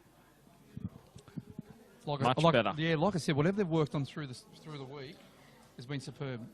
Yeah, as one of the things and tactically, they've definitely tweaked a few things. Getting the ball played quicker out from the back. That's right. Using the width. They're pressing better this week. Yep. There seems to be just a bit more energy about the group. Obviously bringing Mitch Oxborough in. Yeah, that'll help. Yeah. But I think tactically they've, Well, I mean, they look like they're playing a lot wider. They look like they're playing with some really good purpose, and they're keeping the ball well, and they're getting in behind the Valentine defence consistently. So, that's something that's been a key for them today, Bart. And full credit to what they've been doing the last week and a bit at training. Broadmeadow, they've turned it around. But, we've still got a quarter of an hour to go. Bradbury squares it across to Vigili. And he finds the pass for Vigili, decides to run, takes on Faulkner, beats him, but he can't beat Matt Paul. the everywhere man for Valentine. He's there again. I like the way James Vigili's gone about his football today. He's been getting in really good attacking positions. Often he's been available. When he's on the ball, he's made good choices, and he's been able to run at players, and also has found the back of the net. Well, here's the third and final change for Valentine Phoenix. Alex Serapis coming on, number 7, on for Josh Carroll, who goes off.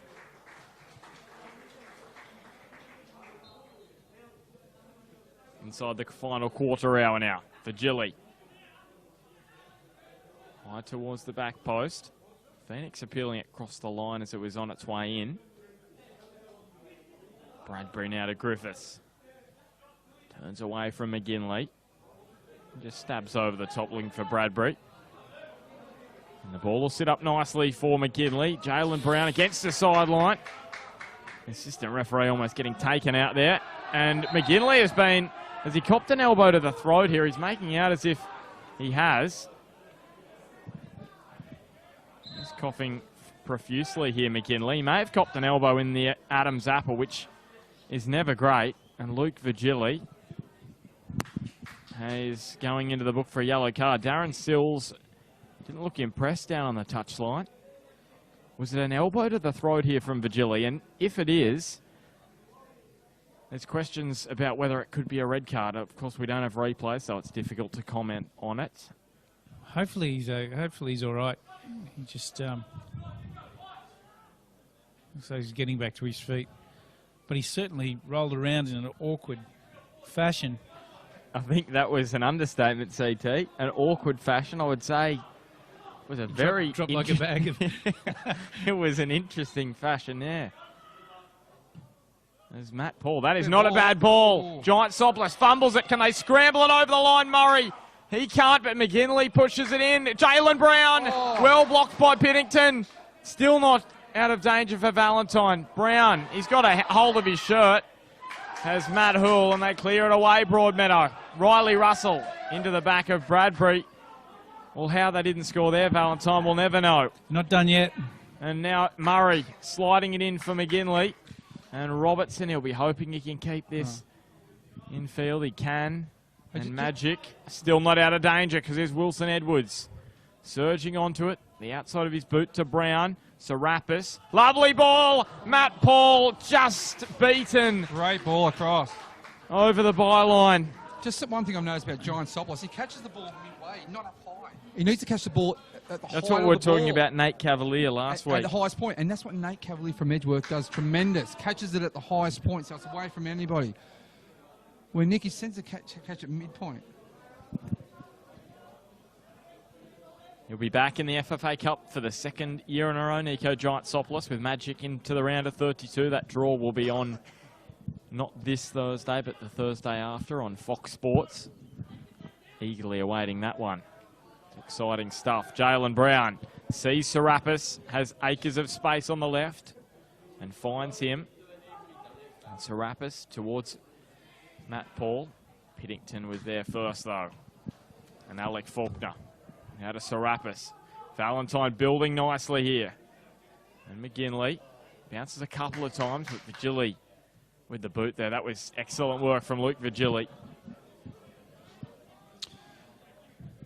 Yeah, Magic just dropping a little bit deeper here, especially the back four, just outside. They're actually inside the 18-yard box. Wilson Edwards threading it through for Paul. Pinnington's been rock solid again for Magic at the back. Here's Pettit. Hoole away. And McGinley plays it straight into Griffiths. But Alec Faulkner is through to collect the ball. Now to Brown. And he wins the corner for Valentine. He was just trying to spot an opening. He just couldn't do so.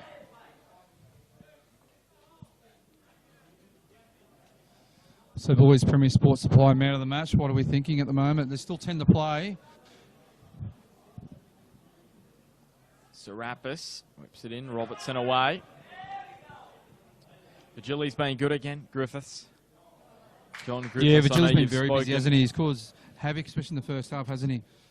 He's got 2 goals to his name as well. While you're away from us there for a minute, Smudge, we were just talking about that. about how he's dangerous and he's been a big impact in the game. Yeah, Mitch Oxborough. He was great. good, wasn't He was very good. And you know what? Yeah. He makes the side balanced. Absolutely. So maybe you're leaning towards But Oxborough. Yeah, but he only played, what, 60-odd minutes, so...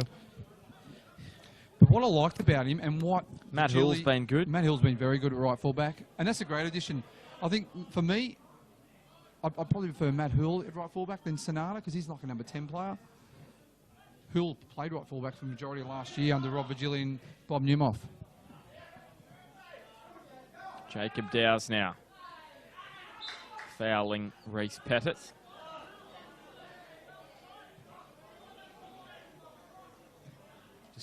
Just 13 conceded before this one. Valentine in their 12 matches.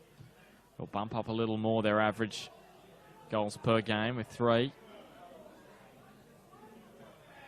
Same number that they conceded against Magic last time.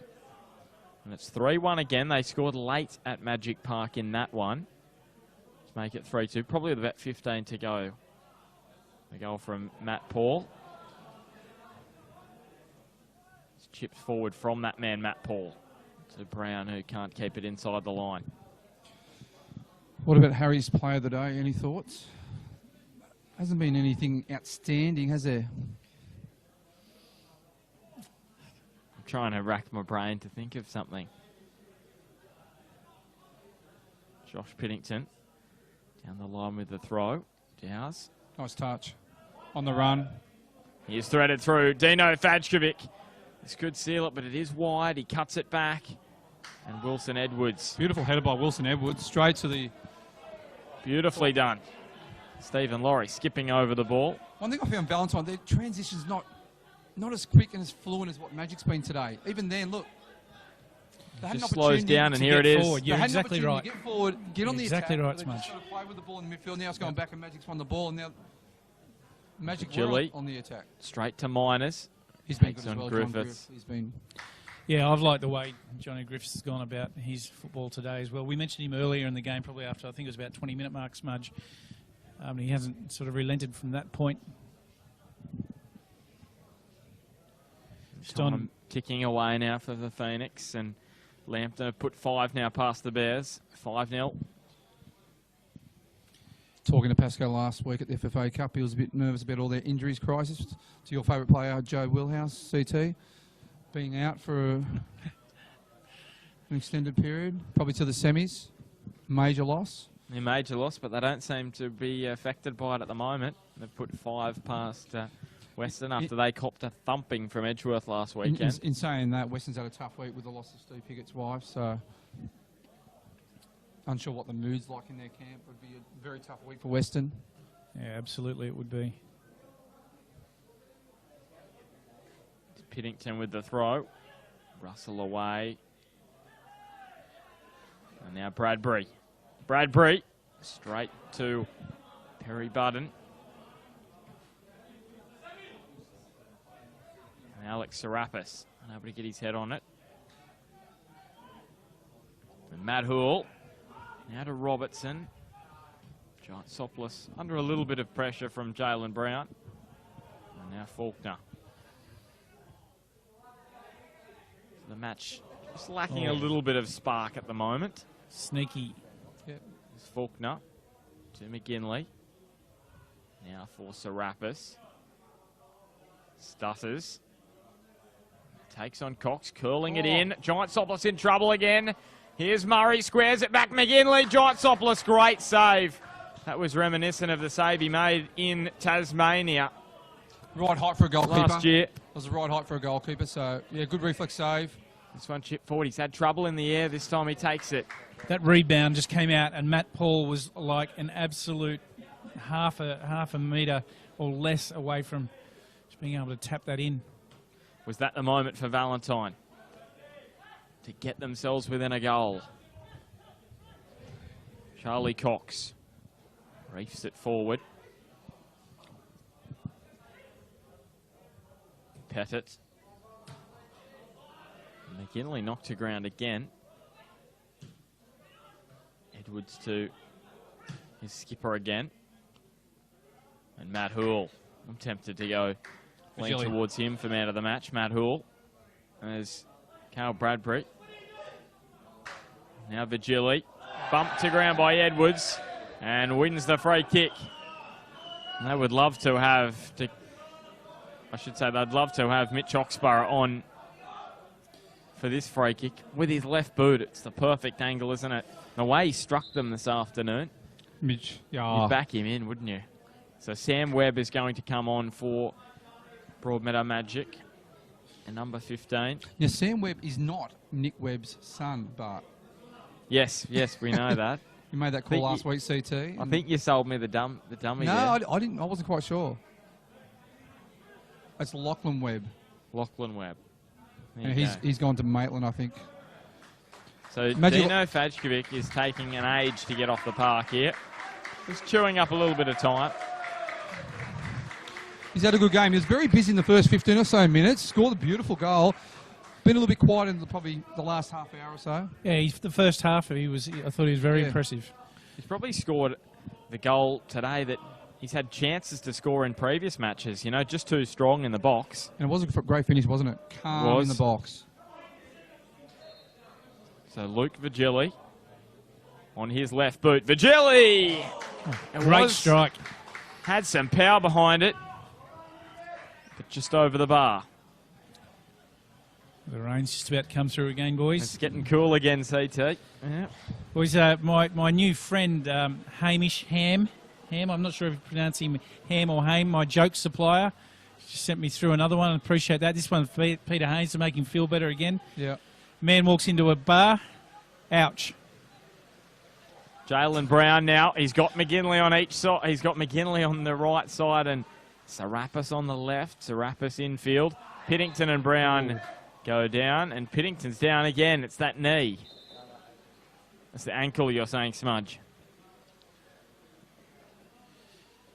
He got up and was moving around okay after the last incident, and I'm not sure. This seems a separate incident. But obviously it is, but he's been dragged down, so it looks like it might be his ankle. But is that what he did before? I think we were talking about his knee before. Yeah, it was more his knee, I think, before. So, either way, he's not in a good way. And I know it's not good for Josh Piddington, the injury, but for Broadmeadow, it just ticks a little bit more time off the clock. Yeah, they should be able to wind down the clock. On such a... He's gone. Well, this is... Now, Piddington never goes down, especially towards the end of the match. He likes to finish a match off, so there is a few issues here. And I think Broadmeadow's already made their three. No, they haven't. They've got one to go. They've brought on Dowse and Webb. They've also got David Ifield and Jeremy Wilson on the bench, so you'd sense, yeah, it will be Jeremy Wilson. Yeah, and we saw Jeremy Wilson in his debut. He didn't have the best of starts. He found things Dutton a little bit... Black got him on the... That's right, on against that left-hand Maitland. side, yeah. And he, So you're thinking defensively, Hoole's going to push infield and Jeremy Wilson will go to the right edge? That's certainly an option. Maybe, or you bring Luke Vigili inside. There is only 2 minutes to go, plus injury time, so I'd say Magic will just wind down the clock. It looks like Wilson, he'll go to the right hand.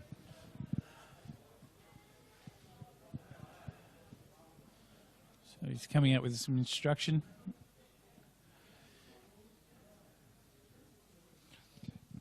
Even Johnny Griff might even tuck back into stopper, which is probably... Yeah, that's a good scenario as well, isn't it? No, it looks like he's... You might just trust that. They're 2 goals up. There's a minute left on the clock. In regular time, there'll be a bit of injury. They've just made the race for the top 4 a little bit more interesting, Broadmeadow, with this performance this afternoon. Thought there was a bit of a gap appearing. Yeah, that pushes Magic up to 5th spot. Just 3 points out of the 4. With Hamilton have got the bye this weekend. Magic still with it to come, but puts the pressure on Olympic just a little bit. It's chipped into the middle. Magic, can they score another one for the road here? Jacob Dowse. Now wide to Webb. Scored last weekend against Valentine in the FFA Cup. Can he make it 2 in a week against the Phoenix? He can't there, but wins the corner. So into the final seconds of regulation time now. It'll be back to the drawing board for Darren Sills and Sam Griffin. Yeah, Pennington looks like he's in some pain at the end of near the goal line up the other end of the field. Yeah, that could be a huge blow for Broadmeadow Magic. So who are you going man of the match, boys? Are you going John Griffiths or Matt Houle, as Vigili calls it, and even James Vigili? Look, I think both of those guys have been good. We kind of narrowed it down. One of the big areas of the park that they've been good is through their pressing, you know, and defending very well, and I like the way Griffiths have done that. Houle's had a great game as well. He's certainly looked very comfortable in that position, and he's obviously played there quite a bit before. I like the John Griffiths in what he's done. Again, I think for me, he's probably, if you've got to pick one, you're going to pick it out of Broadmeadow, and he's it. He's turned over for Dowse. Can he release Vigili? Just didn't have the vision, I don't think, Dowse. Vigili was totally free on the right edge. Totally free, yeah. That was poor from Dowse. And your thoughts, Smudge? This rolled Yeah, forward. I think Luke Vigili's had a solid game at the back. The whole back line's been rock solid for me. John Griffiths has been his usual John Griffith himself. He's, you know, just a workmanlike performance in midfield. Oxborough's been, for me, very, very good when he was on the park. Yeah, agree. James Vigili has just been a menace. Carl Bradbury's been busy. I couldn't hear CT. What were you saying? Who are you thinking? Oh, I was thinking Johnny Griff. I think, you know, Yep. You've mentioned pretty much 3/4 of the side, and I totally agree with that. I think they've been, whatever they've done through the week, it's worked. They He just took it at the ribbon, actually, through the week. Yeah. They've been, Like, you know, he's changed his style a little bit, just, you know, playing a bit more width. they just Bit look of like they've had a transition. freshen up. That's Yeah. what they've looked like, and they've been good. But I've liked the amount of energy that Griffiths has brought into the group. He's worked very, very hard, and he's made some good tackles, and he's also been his distribution has been great, and he's just kind of been a real anchor in the side for me. So Jalen Brown. So it looks like we're settling with John Griffiths. Now Serapis. McGinley! Well, he's down again, Scott McGinley. He's been down a fair bit this afternoon. He and has. That was, well, it was, if he scores there, they're probably still not going to be able to get anything out of the match, Valentine, because I think Stephen Laurie will blow the whistle as Nico Giantsopoulos takes this goal kick.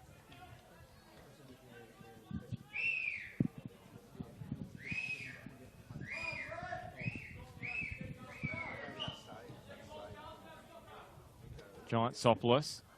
It's long. I was thinking player of the day you could go for Mitch Oxborough. His impact on the game, it was profound. As Reece Pettit. That's a good call. Yeah, Back that is for a good Craig call, Budden. Bart. And now Riley Russell. He's back in Newcastle. He can go to Harry Snitzel's. Was it around back when he was here?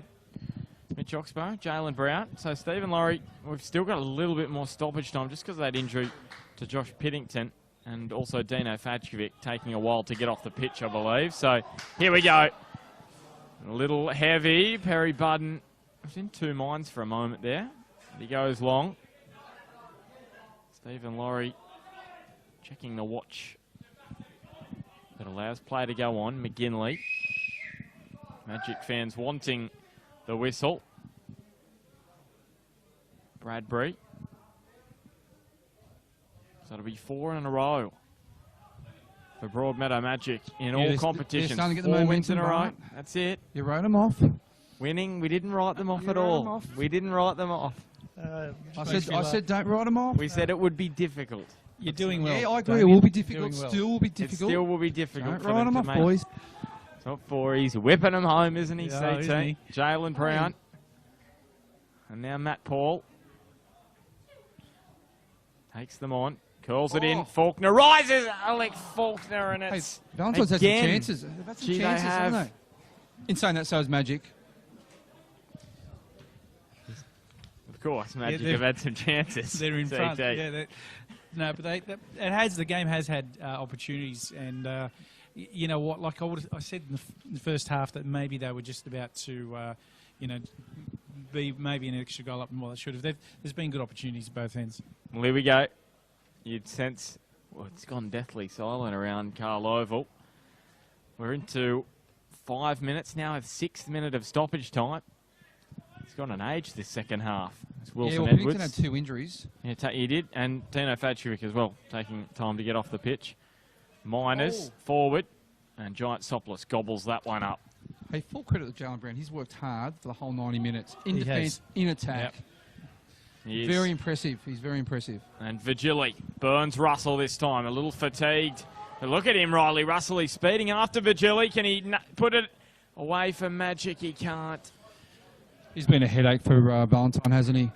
His speed. He's been very good, Vigili. Yeah, he has. But Russell to give him a late man of the match run. Yeah, well, we spoke he about really him in the has. first half as well, didn't we? Do you thinking?